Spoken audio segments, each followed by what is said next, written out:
যেগে দুধ বেছে হে মানুষের দুয়ারে দুয়ারে ঘুরে, আর যেগে মদ বেছে মানুষ তার দুয়ারে দুয়ারে ঘুরে।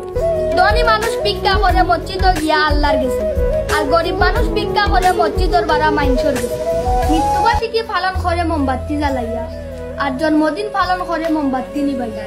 মানুষরে বাক্সিন হল লগে তুলনা করলে মানুষ খুশি হয়, আবার মানুষরে জানোয়ার হইলে মানুষের রাগ করে। 20 বছর একটানা পড়ালেখা করলে মানুষের নেশা হয় না, আবার 20 দিন মানুষে গাঞ্জামদ খাইলে মানুষ নেশা করিল। কেউ বিয়া শাদী লাগলে দামান করে করে আর সারা বরযাত্রী আগে আগে থাকে, আর মরে যাওয়ার পরে লাশ থাকে সবার আগে, আর সব মানুষ তখন করে করে। তিত্তা কথা মানুষে কোনোদিন পছন্দ করে না, এমনকি কোনো তিত্তা জিনিস কোনো পোকামাকড়ে পছন্দ করে না। সকালে উঠা খুব বালা, কিন্তু এটা সব মানুষে মানে না। আস্তা রাত সজাগ থাকা খুব খারাপ, কিন্তু মানুষে বুঝে না। অবৈধ পথের ধনী মানুষ সমাজে সম্মানিত, বৈধ পথের সৎ মানুষ সমাজে অবহেলিত।